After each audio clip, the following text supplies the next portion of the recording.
Low value daw. Na-experience nyo na ba ito?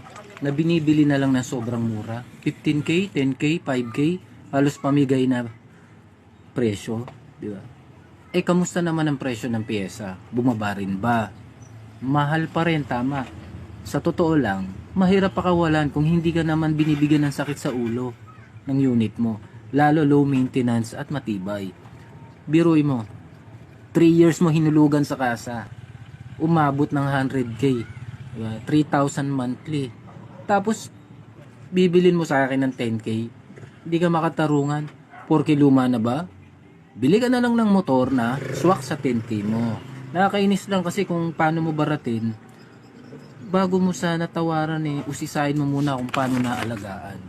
At kung praktikalan lang naman ang pag-uusapan pagdating sa daily service, sa branded at matibay to. Dito pa rin kami, di ba? Sumasabay sa mga bagong unit at hindi basta-basta nag-o-overheat pag nataganan. Huwag mo na bilhin, sa'yo na yung 10K mo. 2 karburador lang yan. Diba? Yung 10K